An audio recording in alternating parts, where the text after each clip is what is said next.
is going to do it. The Duke Blue Devils come into Madison, subdue the crowd, subdue the Badgers. And the number 4 team of the nation emerges with an 80-70 road win to up their record to 8-0 and hand the Badgers their first loss of the season. And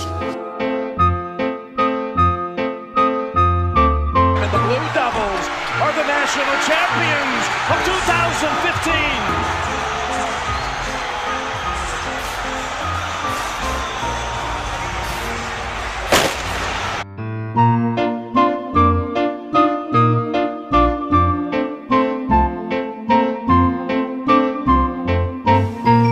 I don't pay attention to college basketball, and I've never filled out a bracket. I don't watch college basketball, I only watch professional basketball, and I've never filled out a bracket.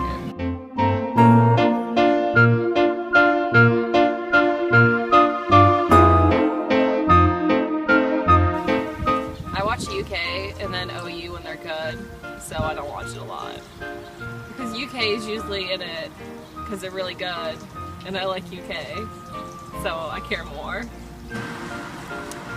Yeah, I filled out a bracket. I had UK winning, and they didn't win, so I was really disappointed. But I'm a Cubs fan, so I'm used to disappointment. Alright, so as far as college basketball goes, I don't really watch that much of the regular season. I do, however, watch a little bit of Michigan basketball because they're my favorite team during the regular season. But once March Madness comes around, you know, you got everyone filling out brackets, including myself. I got my dad filling out some as well. So it's kind of just like a whole event. It's kind of like a whole thing that everyone likes to do.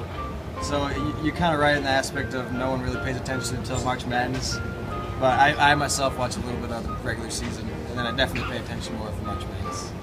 During the regular season of NCAA basketball, I pay attention to only 2 conferences, which is the MAC conference because I'm from OU, obviously, and then the Big East Conference because I'm a huge St. John's fan, being from Long Island, New York. So I'm a huge fan of Big East because I think it's very competitive. But during NCAA, I really pay attention to everything.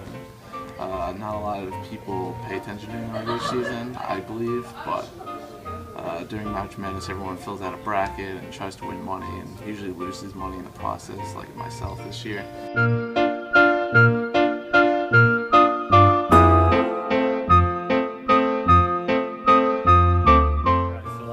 At least one bracket. Sometimes I fill out more than one bracket, and it ultimately just depends on how many groups of friends I have that are throwing together a pool. I'll just join at the last possible second, and then I'll throw in anything. I'm really not an expert with bracketology.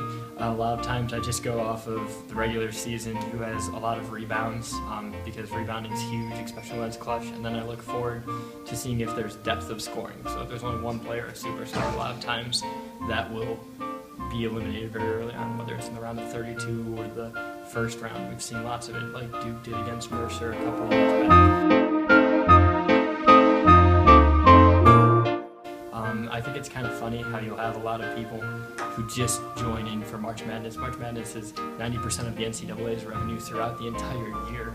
It's always interesting to see just the huge blocks of fandom, why they have to have 100,000 people at any individual Final Four game and stuff like that. It's always fun to see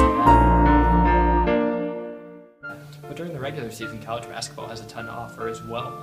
If you're in the MAC, even like Ohio University is, there's tons of great games. Ohio beat Buffalo by 1 point with a dunk earlier this year. Ohio State had a really interesting storyline. They struggled until they got into the tournament, then they were able to win their first game. So there's tons of fun storylines that you can follow, just like with any other sport. A former commissioner of the Big East Conference, Mike Tranghese, said, "For the most part, you can go through November and December, and people who aren't diehard enthusiasts aren't even aware that college basketball is taking place."